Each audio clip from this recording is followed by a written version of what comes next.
Hi, everybody, and welcome to another episode of Indie Club Podcast. My name is Tom Kozacinski, your host. Today, I'm joined by Tom Hunt, another Tom.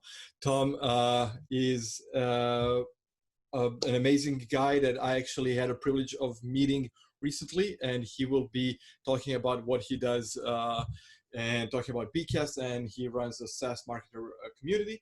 And I will now let Tom introduce himself, and then we'll just take it away. So go, Tom.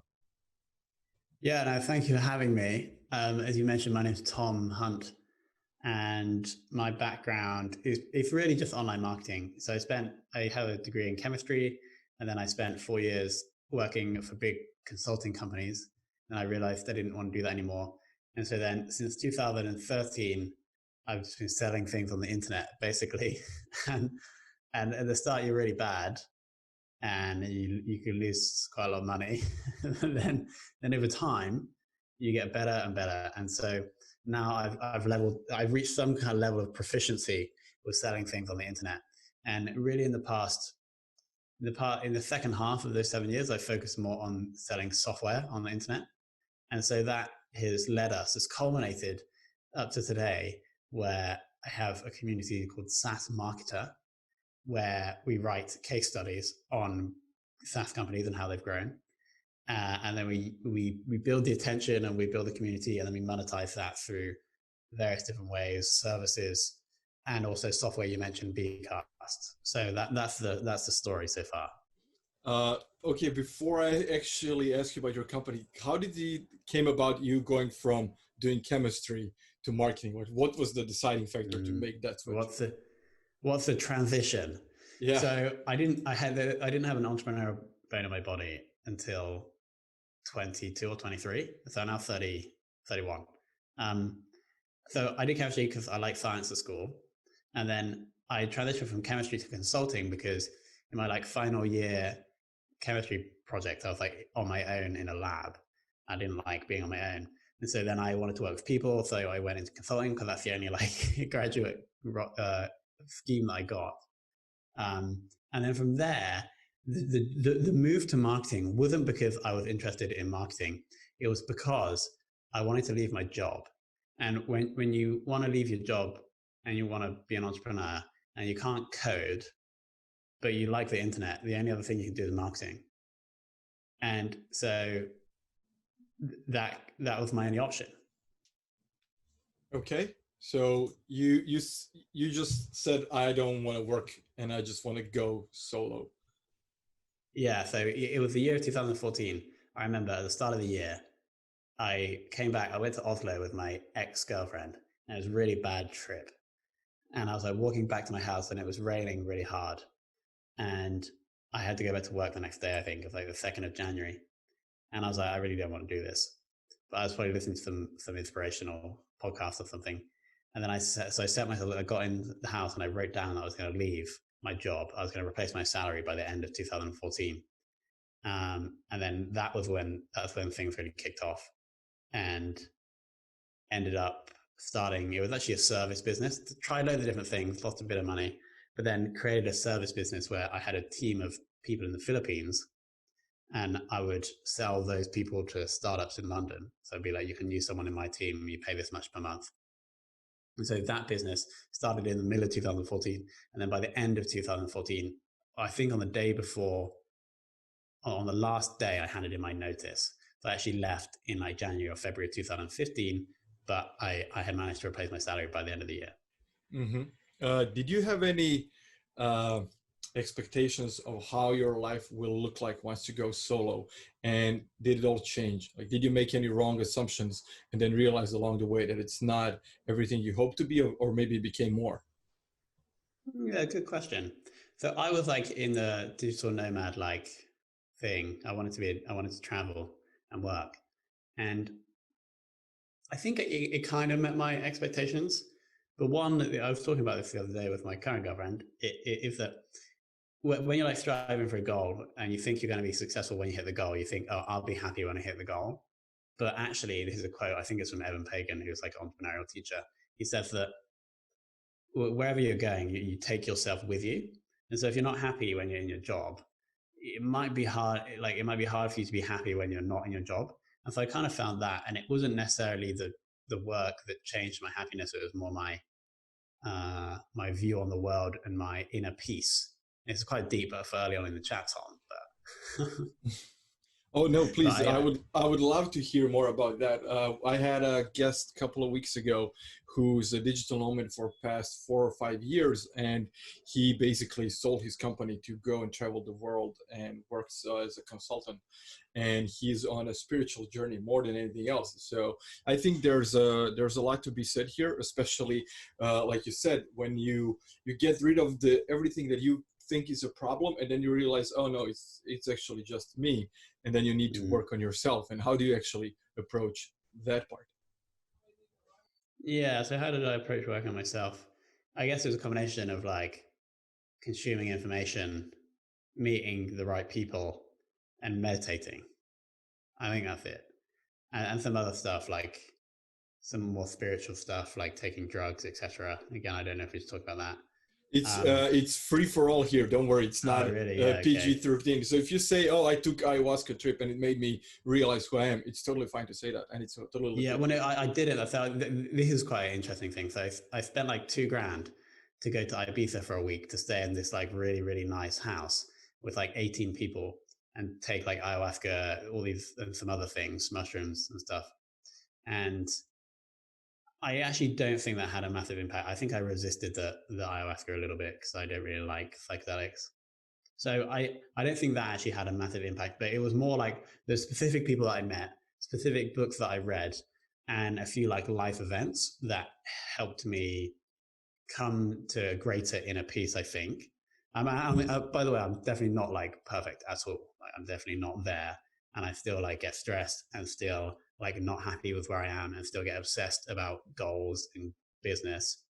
So I'm not like the guru at all. And it's always like a continuous journey. So you said Um, you read you said you read like a couple of books. Do you could you maybe pick one that you can still pinpoint as a significant impact? yeah. Yeah. The one that I think has made, well, the one that comes to mind first is The Art of Happiness by the Dalai Lama.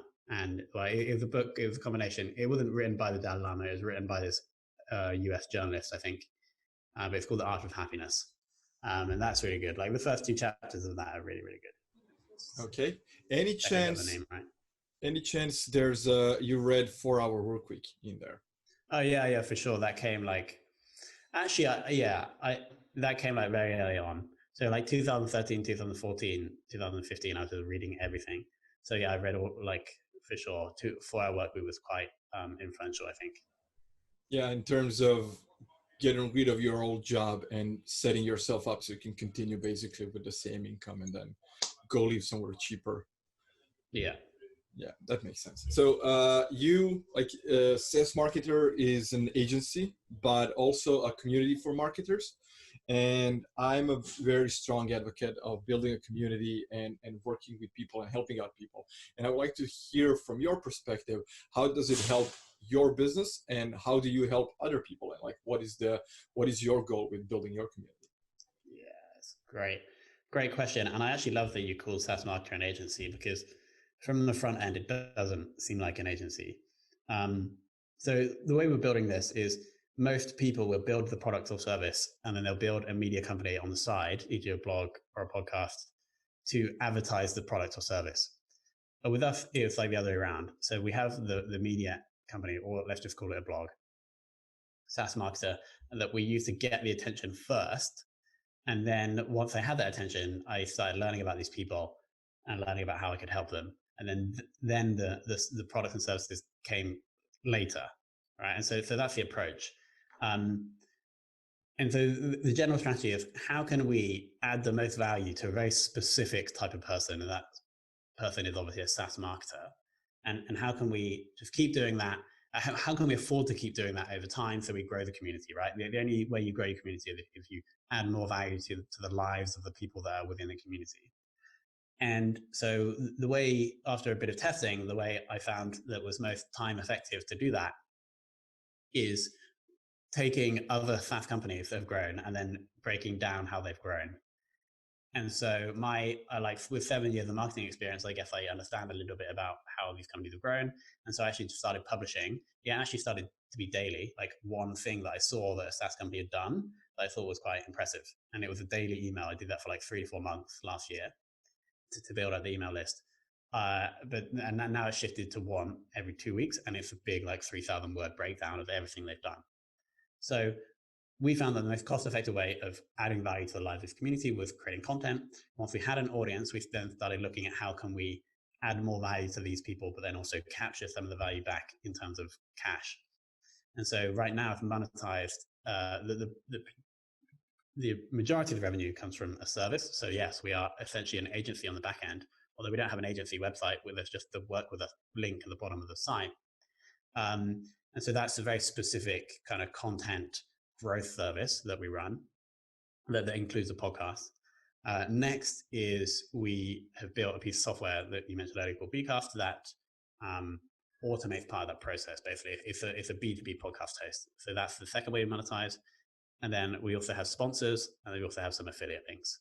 So basically 4 ways that we're able to take the attention we have and capture some value back so we can throw more cash back into the content production so we can grow the community more. And so an example of throwing cash back in is 2 months ago, we launched our own podcast, which follows the journey. It's about B2B marketing, follows the journey of SaaS Marketer and interviews other SaaS marketers, basically. So that's an example of how we're able to reinvest to then keep the community growing, which will then in turn, in theory, if we get it right, capture more value for us in terms of those 4 monetization strategies. And then it's just a flywheel that keeps going in theory.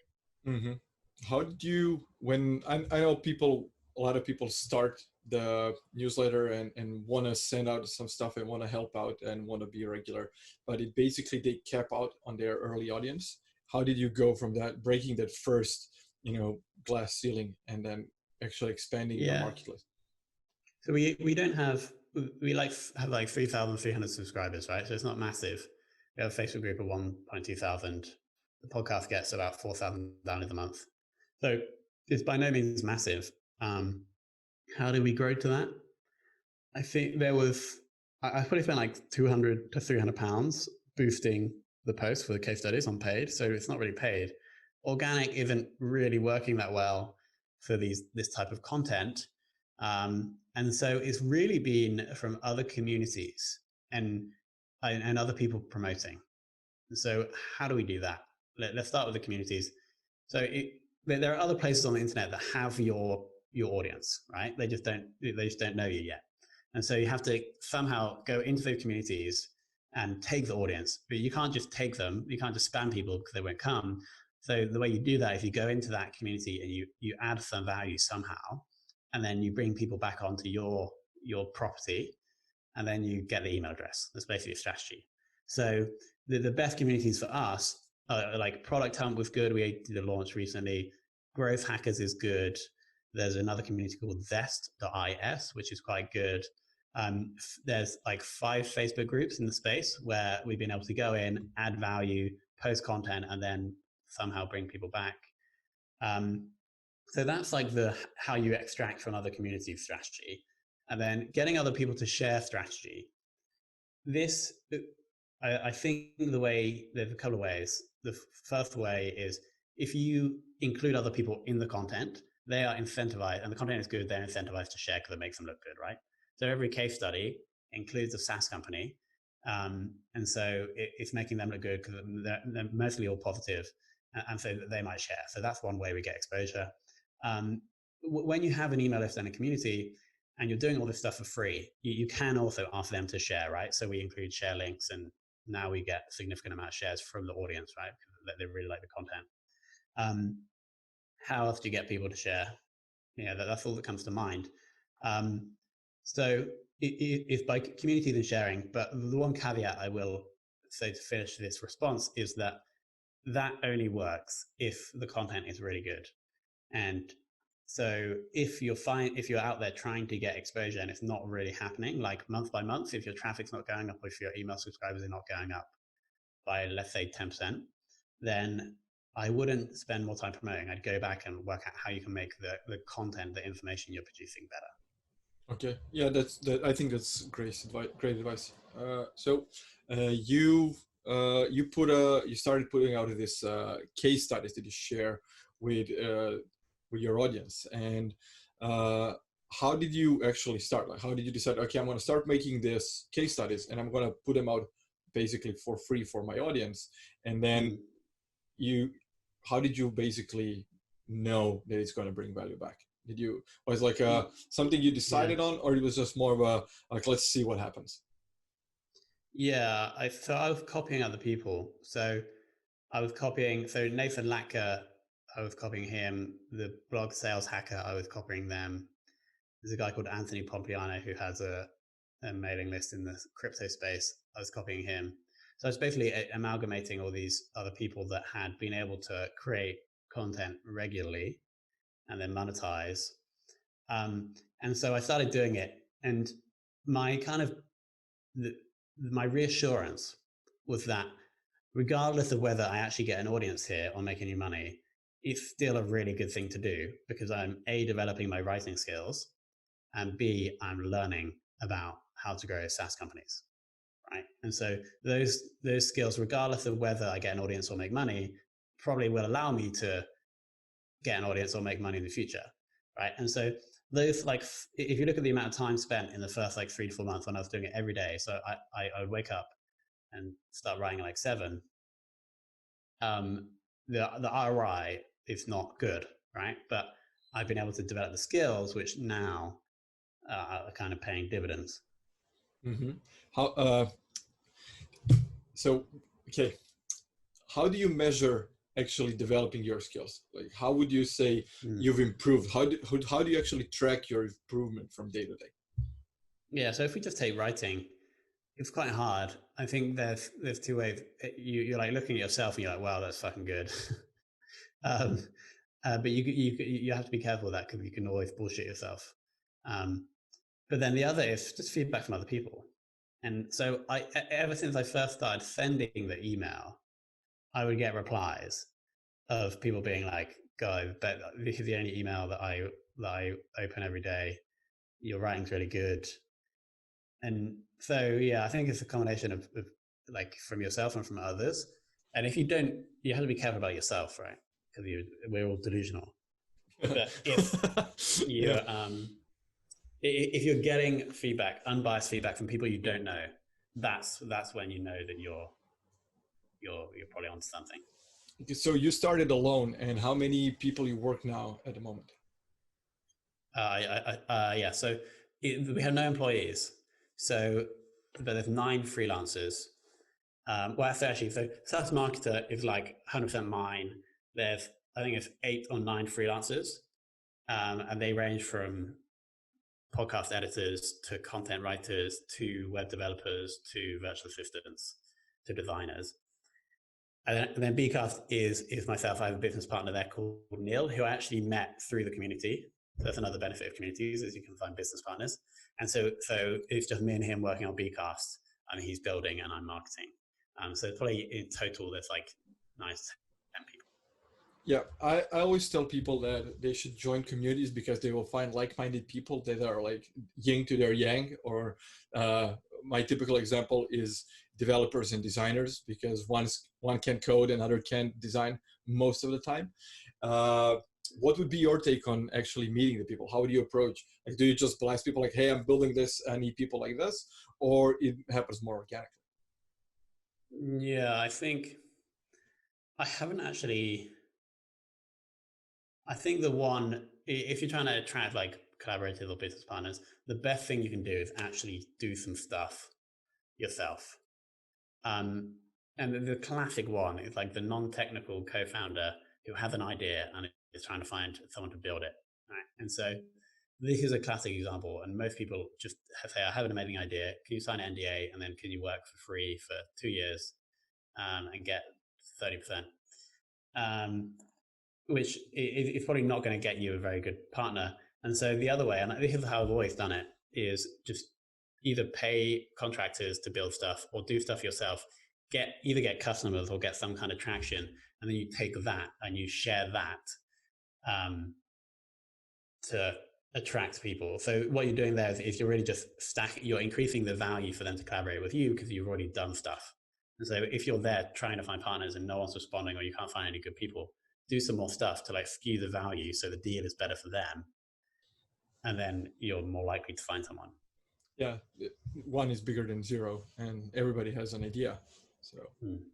So in the past couple of years, there's been a lot of talk about growth hacking, and I know the term has been thrown around a lot, and people don't know the difference between digital marketing and growth marketing and growth hacking, and like the word hacking, I think, has been abused in the last couple of years. And can you tell me, like, from your perspective, what is the difference that you see, and what is the difference between B2C and B2B marketing? Yeah, so on the growth hack thing, I would say a hack is you're exploiting an opportunity. So there's some like a new platform or something that can get you free or cheap attention in the short term, because as more people understand that there's this free attention somewhere or cheap attention, then it gets more expensive, right? So hacks are like these short-term exploitations, which are great and can make you look really good and can grow you really fast, but they're not like really a long-term strategy. Between the difference between growth and marketing, I don't really know what I would say to that. I'm not 100% sure. But what I will say is that instead of hacks, I think we should be looking for flywheels. I've read a few other posts on this.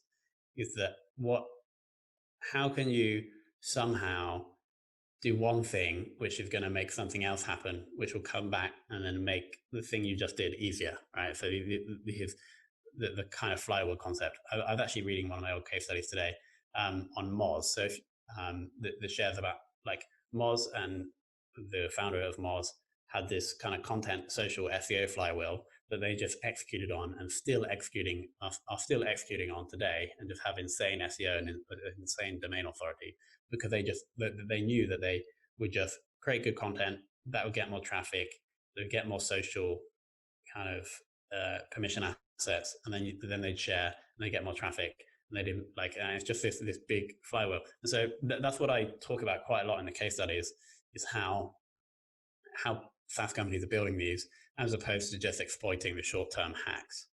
So that's my thoughts on that topic. On B2C versus B2B, I'm not too sure how I would differentiate. Obviously, like the common thing to say is that you're still marketing to humans, still humans within businesses that are making the decision, and I do agree with that. So I'm not. I think there's probably more opportunity for like large scale paid spend with B2C. Obviously, you have smaller transaction volumes, and therefore you can't, or smaller transaction values, and therefore you don't have a salesperson going to sell like a packet of chewing gum.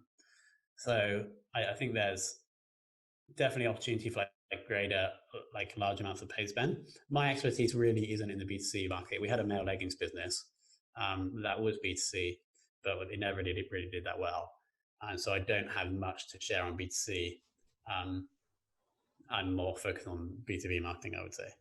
Okay, and what is your like ultimate goal with bCast? And do you think you will raise funding at some point, or do you want to keep it bootstrapped and build it on your own?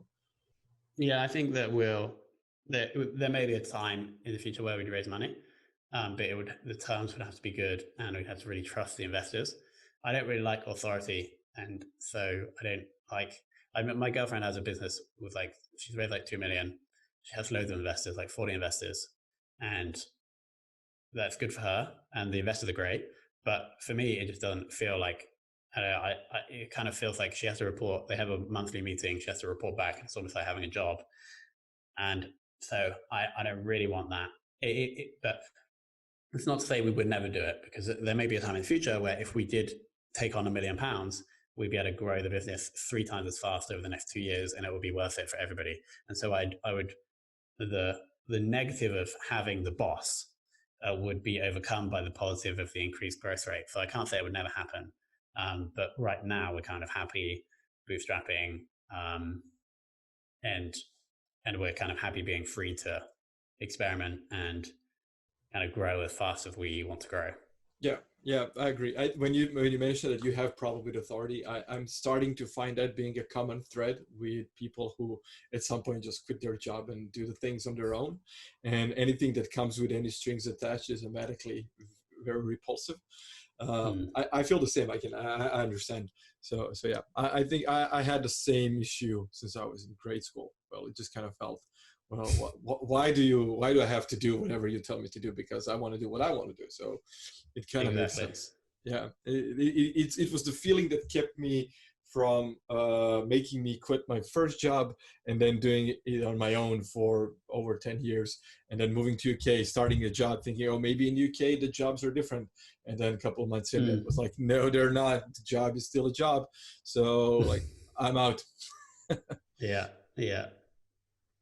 Before I let you go, because I want to be courteous of your time, can you tell me what is the best people where people can reach out and engage with you? Because I know that some people might have questions, and where can people get to your content apart from your site?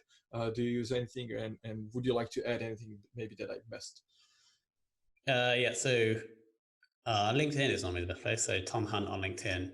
But yeah, all the content on sassmarketer.io is completely free, all the case studies. So I'd recommend, if you're in SaaS, I'd recommend reading them, because the feedback we've got on them is really, really good. And yeah, if you have any questions about anything marketing related, then you can just ping me on LinkedIn or on Facebook. It's just Tom Hunt. You'll probably be able to find me. And would I like to add anything else? Maybe I'd like to ask you a question. What do you think, like the whole, the podcast, this is about like the indie movement, right? Yeah, it's about being on your own, being either a freelancer or bootstrap, or starting your work, just basically not having a job. Got it. Why do you, so in the last like 3 years, right, this whole like indie thing has been like blowing up. Why do you think that is? I think the way people work is changing, and I think especially in the last couple of months during the whole COVID shut, people kind of are now being confirmed everything that we kind of felt internally and subconsciously. Like, why should I commute for an hour to sit somewhere and do the same thing I can do at the same device and on my own home and do the same job? Especially when you're working in a company that has multiple offices and you're working with people that are everywhere. Why would I sit at your place when I can sit in my place and still work with the same people in the same way? And I think more and more people are starting to make that into something they want to live with. And one of the things that I heard, I think it was from Tony Robbins, not sure, but the difference between having a work-life balance that everybody's talking about, and then having the work-life integration, where I wake up as a product designer and a comedian and somebody who loves doing podcasts. It doesn't stop at 5 p.m. and then I become something else. Of course, there are jobs where you are from 9 to 5, you are a plumber, and then at 5 p.m. you actually do your passion project of making knives or whatever. I'm trying to make people understand that they can do whatever it feels right, and whatever they wake up to, they can turn that into their own day-to-day life, and then make money off of that, make a career, and do whatever they want to do. I know that it's like there's no freelance bank teller. I'm fully aware of that. It's not aimed for them, but there are people who are like us in a situation in an industry where they can do their own thing and work on whatever they want to work and still be really successful at it. And whenever I do my talk on freelancing and making people realize that they can actually quit their job, keep the same client, and make twice the money in a half amount of time, I just love hearing the glass shutter in their head. It's like, oh, really? I never realized that. And it's just a great feeling. And this is why I'm doing this, because I think I'm helping people. I know a couple of people that I've helped, and I just want to continue doing this and see people actually break free from this. Oh, I need to go to the work, and then I need to do this, and then I need to do that, and just basically doing the things somebody else is telling them to do. Yeah, I mean, I love the Tony Robbins quote. But I think what you're saying there is that technology is enabling us to work in different ways. And when you have more flexibility, you can kind of integrate the work into your life in a more seamless manner, as opposed to just a typical like clock in, clock out. I have to do this because I get paid.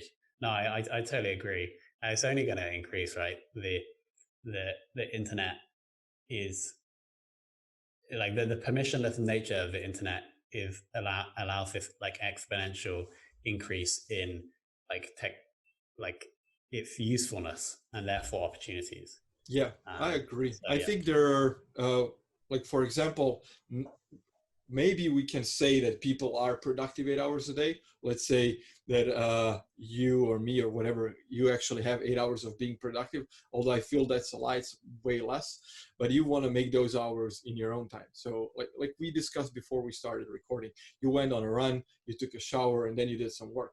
When you have to go to work, you need to basically do the commuting and everything, and it just doesn't feel well. And I'm trying to find a life where I can make work in my own schedule and not in somebody else's. And sometimes that's like I work from 10 to 1, then I'll take a lunch break for 2 hours, take a rest, read a little bit, then work from 5 to 8. My wife will come home from work, we will have dinner, and then I will work from 10 to 1 because this is when I feel like being productive or whatever. And if you're working 9 to 5, it doesn't give you the same flexibility. And at the end of the day, you may not be as productive as you would like to. for sure. Yeah. Okay, great. So thank you for the question. And thank you for your time.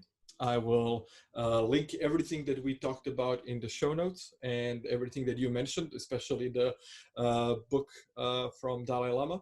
I think people will want to read that. I know I will. I haven't, but I will. I will add it to my list. Thank you once again for your time, and hope to see you again and do another episode once we have another chance. Thank you, Tom. Bye.